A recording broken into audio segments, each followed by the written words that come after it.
Salut à tous et bienvenue dans Story Série saison 1, épisode 34.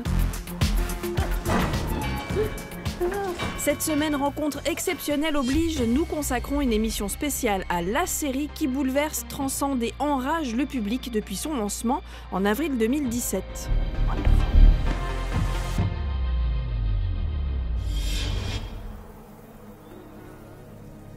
A priest, a doctor, a gay man.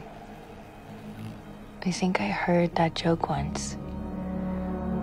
This wasn't the punchline.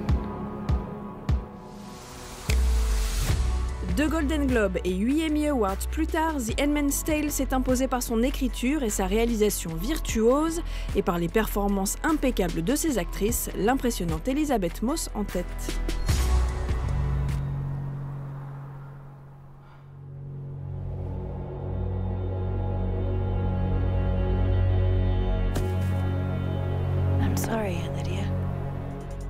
Adaptée en série plus de 30 ans après la parution du roman de Margaret Atwood, La Servante écarlate s'avère une vision tristement crédible d'une future Amérique à la solde d'extrémistes religieux, dans laquelle les femmes sont dépourvues de tous leurs droits et réduites au rang d'esclaves. Fertility is a gift directly from God. He left you intact for a biblical purpose, like Bilhah served Rachel. You girls will serve the leaders of the faithful and their barren wives. You will bear children for them. Oh, you are so lucky! Dans le confort d'un hôtel cossu loin de l'austérité du monde des servantes, Bruce Miller, créateur de The Handmaid's Tale, nous a confié les secrets de fabrication d'une série qui, en 2 saisons seulement, est devenue le symbole d'un combat social et politique contre les violences faites aux femmes.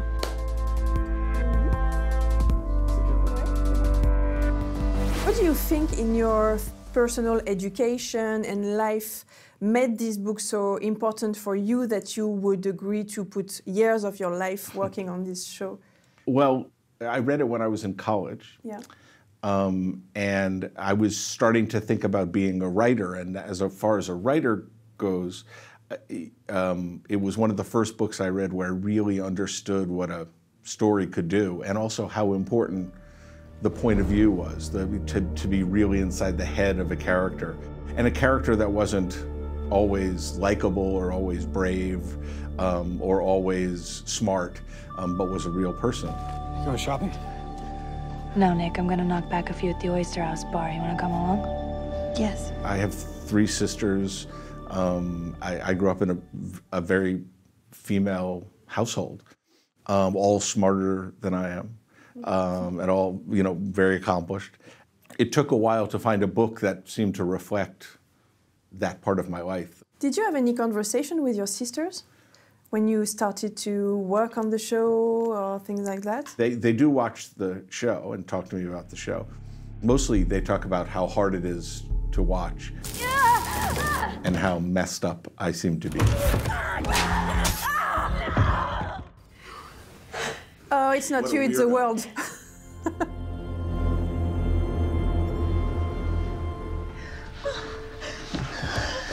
Please let me out, that's my daughter!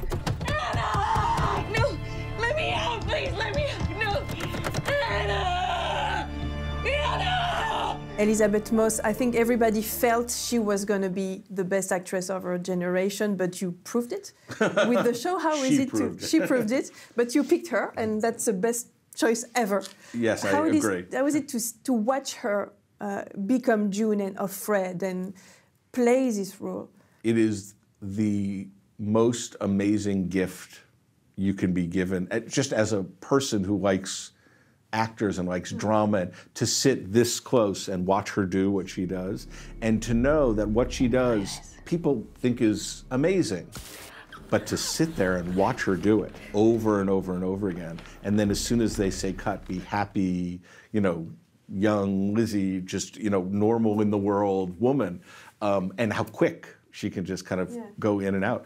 You spend a lot of your career as a writer trying to find someone who you can push, who, you know, you say, ooh, I can write this and they can do this. What if I write this? I think this is impossible. Can they? And she does it all. So I think the challenge goes both ways, is that she loves to be challenged and pushed.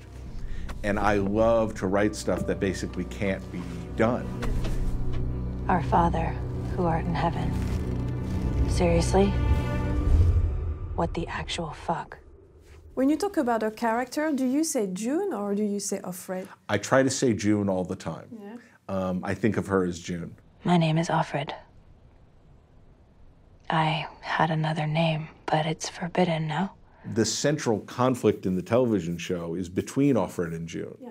You know, it's like you have an angel and a devil on your shoulder, and you know, June is saying, "Don't take that shit from them. You know, talk back, do something. Don't let them talk to you like that." And you know, Offred saying, "They'll kill you. Don't say anything." June did this. June ran away. June consorted with terrorists, not Offred. Offred was kidnapped. Offred is free from blame.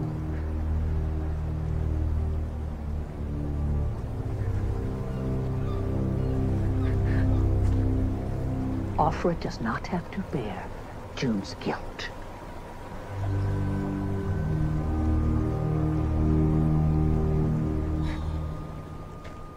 But I guess that the inner dialogue between June and Offred and within the character is ours. I mean, as a viewer, you watch it and you're like, come on, do something. And Absolutely. you know if she does, it's going to be the end of it. And I don't know if I would. And that's the thing. I mean, people talk about, why doesn't she do this? She's been there for 3.5 years. She doesn't know if she's ever getting out. Yeah. And she doesn't know if she's dying tomorrow. So how, the relentlessness of it and the endlessness of it, I think, takes a toll on her that's tough for us to understand being on the outside. June's a human woman. She wasn't made to do this. She wasn't trained. She isn't a Navy SEAL. I mean, would you know how to kill someone with, I wouldn't have any idea what to do. I mean, I might think I did, but all I know about is stuff I saw on TV. That doesn't help me, you know, and so you really want her to be us. Blessed evening of Wyatt. Wyatt was having a hard time at home. She was very defiant. She drank drain cleaner. Just terrible. Wyatt endangered her child. This we simply cannot abide. Offred, if you choose to be difficult, I will be forced to make arrangements.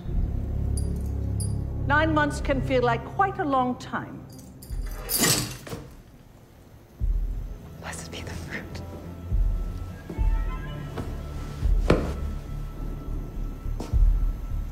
May the Lord open. What were your guidelines when you thought about the show? Because there is a very particular tone to it. With those things, I try to be very simple.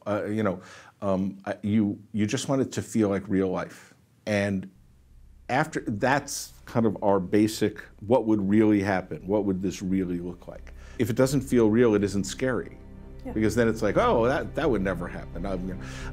And so that was the core. But once you start thinking about, well, what would really happen? Every single decision you make changes. Rachel envied her sister and said unto Jacob, "Give me children, or else I die."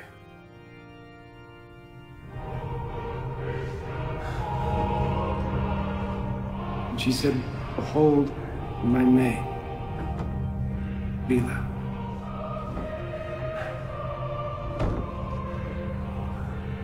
Go in unto her.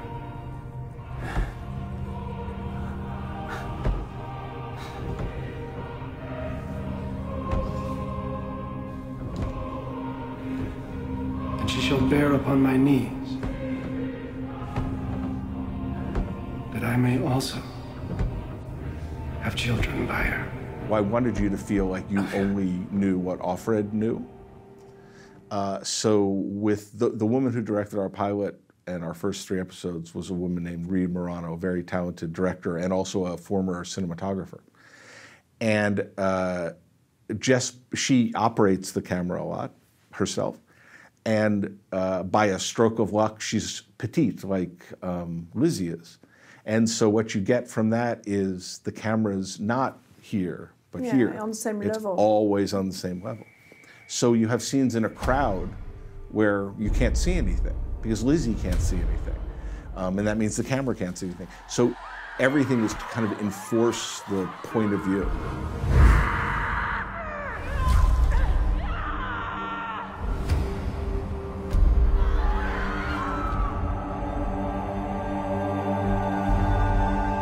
What does your writing room looks like? How did you recruit the people you work with? How does it feel? Because I guess you have some very strong moments writing it. Our room is surprisingly fun. I know. It's hard to imagine. The writers are almost all writers I'd worked with before. I think that you know, I knew their talents and how talented they were and what their strengths are and what their weaknesses are, and they also knew what it was like to work for me. I like to be in a comfortable work environment, especially when you're talking about stuff that's this difficult and personal.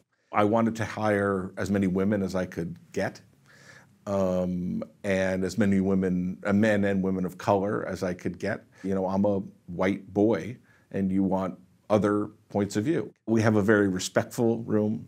They're very nerdy, news junkie, politic junkie people. When you have people very interested and affected by politics, I suppose that's when you start a show and in between the first season, in the course of the first season, a new president is elected, and this new president is trying to break everything you try to defend. Female rights and rights to, you know, own your own body, basic rights that he's trying to destroy. It has to have an impact on what you write. I need to scream. I need to grab the nearest machine gun. Having such a complicated political world, I think it makes people feel lucky that they're working on a show where actually that stuff can come into play. Because I think mostly the Americans that I know, you know, my friends and the people I talk to, feel like things are terrible and they don't feel like they know what to do about it. At least I feel like I go to work and every day, at least I'm doing something, you know, at least I'm, you know, having the discussions and those kind of things.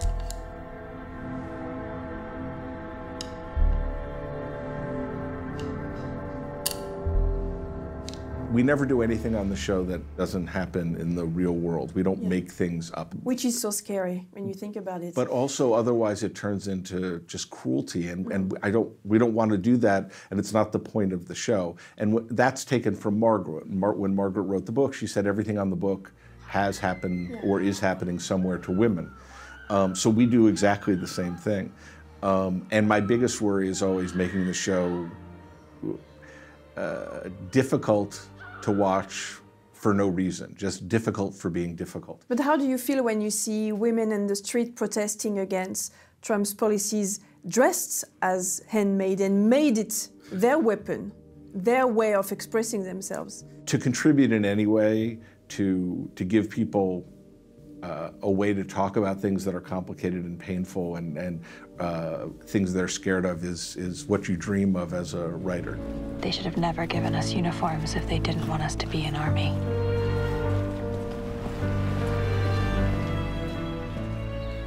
To go to a protest dressed as a reproductive slave from a television show is a very kind of multi-layered emotional statement and political statement. And so I think it's a brave costume to choose. Well, thank you very much. Thank you. For this interview, for the show, for everything. Oh, it's my pleasure. Thank you for watching. Oh my God. Now you owe me some pills, Xanax, sleeping pills, everything. Believe me, I know, I'm so sorry.